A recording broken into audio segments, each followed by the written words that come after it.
Alex Thompson never thought the empire he built with his own hands would betray him.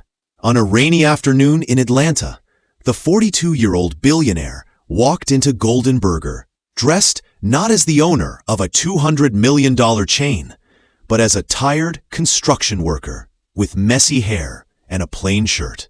No one recognized him. That was exactly the point. He had received an anonymous complaint about racism and corruption inside this very restaurant. Instead of sending lawyers or auditors, Alex wanted to see it with his own eyes.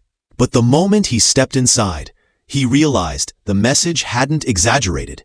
It had barely scratched the surface. At the entrance, manager Kevin Herrera leaned toward the hostess and whispered, loud enough for Alex to hear, "Look at his face. Table 15 isn't paying today." The hostess, Melissa, gave Alex the fake smile reserved for problematic customers. She didn't ask him if he had a preference. She simply walked him to the worst seat in the house, the one right next to the bathroom wall, where every flush echoed louder than conversation. Alex sat down silently. He didn't need special treatment, but he wanted to see how others were being treated. A well-dressed white couple arrived. Kevin himself rushed forward, guiding them to the premium seats by the window. Minutes later, a Hispanic family waited on their feet for almost 15 minutes, only to be pushed into a noisy corner near the kitchen. Alex had seen enough to know the complaint was real. But then, something happened that made his blood run cold. Just when he thought he was invisible, a young waiter named Jerome Washington approached. Unlike the others, Jerome's smile was genuine, his voice calm. "Sorry for the delay, sir. What can I get you?" Alex ordered a classic burger and fries, but his eyes never left the young man. Jerome was polite, yet every second he was mocked by his coworkers. They shoved him, made jokes at his expense, shouted orders as if he were deaf. He endured it all with quiet dignity. 25 minutes later, Jerome returned with Alex's order. His hands trembled, not from nervousness, but from something deeper. He placed the plate on the table and slipped a folded note under the napkins. Then, almost whispering, he said, "Read it when you're alone." Alex waited.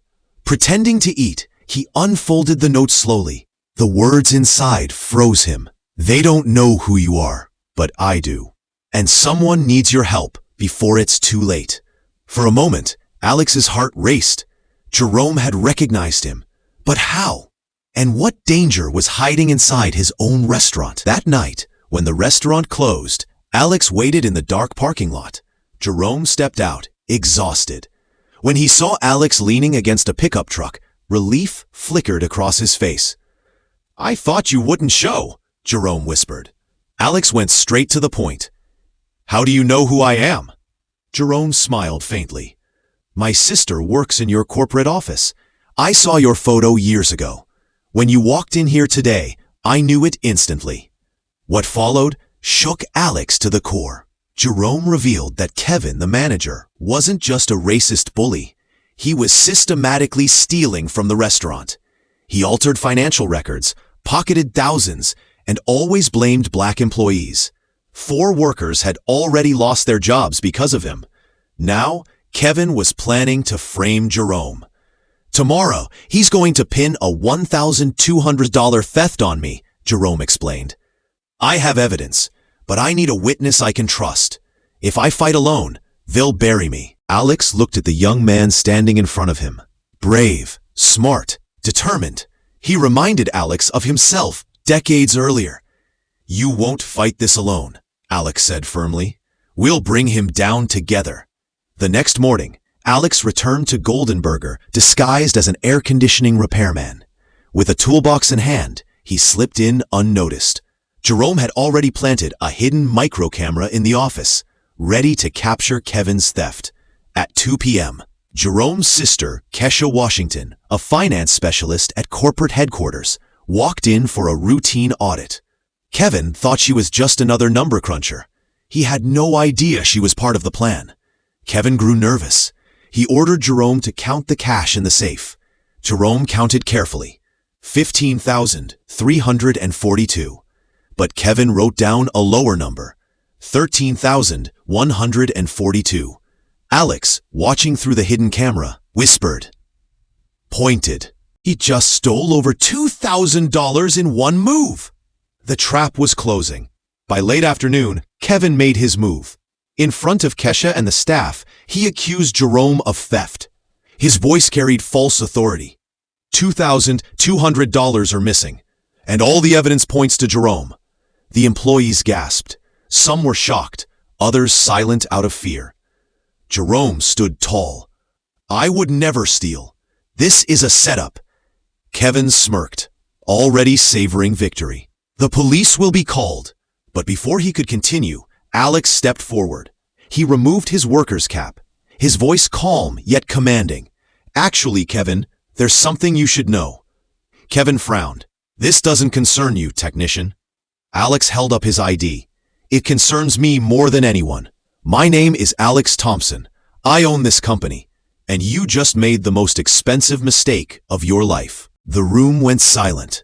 Employees froze. Kevin's face turned pale. Kesha played the recordings on her tablet. Kevin's voice filled the restaurant. These black employees are all the same. I give them jobs out of pity, but they always steal. It's in their nature.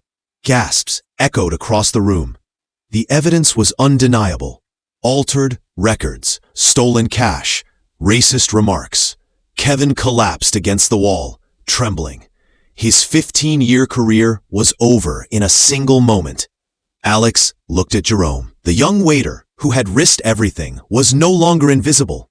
He was the hero of the day. But Alex knew this wasn't the end. Kevin was just one man. If rot existed here, it might exist across the empire. This was bigger than one restaurant. It was about the soul of the company he had built. Jerome, Alex said quietly, this is only the beginning. Are you ready to help me clean this empire from the inside out? Jerome's eyes burned with determination. I've been ready my whole life. And with that, the billionaire and the waiter formed an unlikely alliance, one that would shake the foundations of a billion-dollar empire.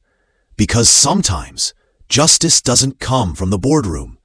It starts with a simple burger and the courage to fight back.